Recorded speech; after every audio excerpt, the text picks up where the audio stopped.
Oke, kita ketemu lagi nih buat ngulik materi seru dari Anda. Kali ini kita fokus ke bab 2 buku The Motivation Code. Katanya sih bab ini tuh punya kunci ya buat ngerti apa sebenarnya yang bikin kita puas, yang bikin semangat gitu dalam hidup dan kerja. Penasaran kan? Yuk kita bedah bareng.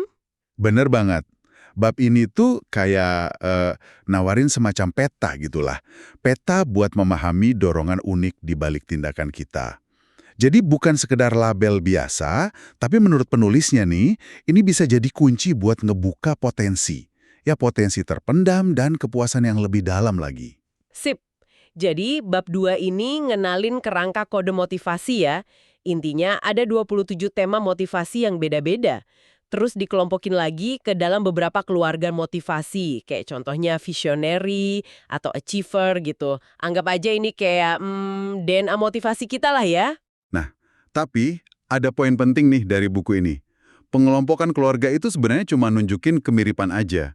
Fokus utamanya justru di kombinasi unik dari 3 tema teratas Anda. Nah, itulah kode motivasi pribadi Anda. Oh, jadi kombinasi 3 teratas itu yang paling pentingnya. Iya, betul. Dan yang menarik lagi, buku ini bilang kode ini cenderung tetap seumur hidup. Kayak sidik jari motivasi gitu, nggak berubah. Jadi, ngenalin ini tuh bukan cuma latihan sesakat, tapi benar-benar upaya memahami inti diri kita yang konsisten. Wah, menarik nih. Terus bagian serunya, gimana caranya kita nemuin kode ini? Bab 2 katanya ngasih 3 langkah spesifik ya?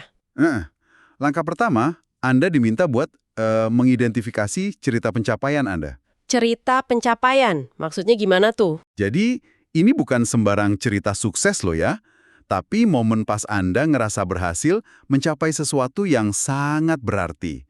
Ya, buat Anda pribadi, bukan buat pamer ke orang lain, Ah, oke. Jadi yang benar-benar personal gitu ya? tepat. Dan ada kriterianya juga biar ceritanya pas. Kata penulisnya, ceritanya mesti spesifik, nyata, udah kejadian di masa lalu, dan yang penting, masih kerasa banget efeknya sampai sekarang. Terus strukturnya gimana? Strukturnya simple kok. Ceritain aja pencapaiannya apa, terus jelasin peran aktif Anda di situ ngapain aja. Nah, terus bagian mana yang paling bikin Anda seneng atau puas dari pengalaman itu? Oh, kayak contoh si penulisnya sendiri itu ya? Yang dia cerita balik main basket setelah sakit parah? Iya, itu contoh bagus. Fokusnya kan bukan cuma di hasilnya, tapi lebih ke proses internal dia, perasaan puas pas berjuang itu. Nah, buku ini nyaranin Anda coba tulis minimal 3 cerita kayak gitu. Oke, jadi kumpulin dulu 3 cerita pencapaian personal. Terus langkah kedua apa? Langkah kedua, setelah Anda punya cerita-cerita itu, adalah ngikutin asesmen kode motivasi. Di materi Anda disebutin ada asesmen gratis di motivationcode.com free. Ya, kita cuma ngelaporin aja apa yang ada di sumber ya. Oke, ada asesmennya. Ada tips khusus nggak buat ngisinya? Ada nih, penulisnya nyaranin siapin waktu yang cukup, kira-kira 30 menitan lah. Dan yang paling penting, jawab pertanyaannya sejujur mungkin. Sambil ingat-ingat lagi cerita pencapaian yang udah ditulis tadi. Kejujuran di sini penting banget biar hasilnya akurat. Masuk akal. Jujur berdasarkan pengalaman nyata kita. Terus langkah ketiga? Langkah ketiga, ya jelas menafsirkan hasilnya. Setelah asesmen selesai, Anda bakal dapat laporan yang nunjukin tema-tema motivasi teratas Anda. Biasanya sih 3 tema teratas ini yang ngebentuk kode motivasi unik Anda itu. Dan di bukunya dijelasin juga kan arti tiap tema itu? Betul. Menurut materi Anda, buku ini nyediain deskripsi lengkap buat masing-masing dari 27 tema. Jadi kalau misalnya tema Anda Achieve Potential atau Meet the Challenge, Anda bisa baca penjelasannya biar benar-benar paham maknanya buat Anda. Oke, jadi prosesnya cerita, asesmen, terus interpretasi hasil. Nah pertanyaannya, kenapa sih kita perlu repot-repot ngelakuin ini semua?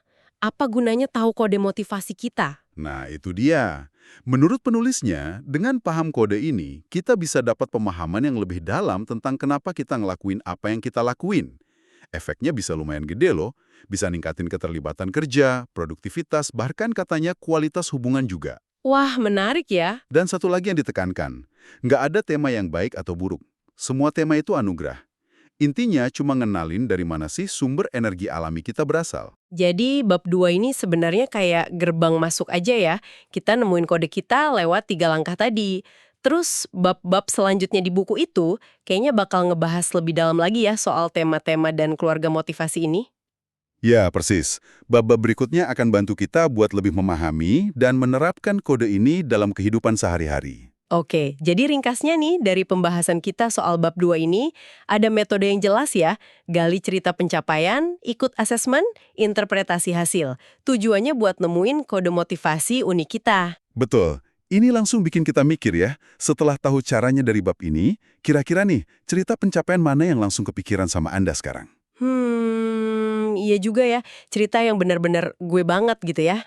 Eh, eh, dan mungkin bahkan sebelum nyoba asesmennya, ada firasat awal nggak kira-kira motivasi inti di balik cerita itu apa ya? Coba direnungin sebentar aja, itu udah bisa jadi langkah awal yang menarik buat kenal diri lebih dalam. Sip. Terima kasih udah nyimak pembahasan kita soal bab 2 The Motivation Code ini. Semoga ada inspirasi baru buat Anda ya.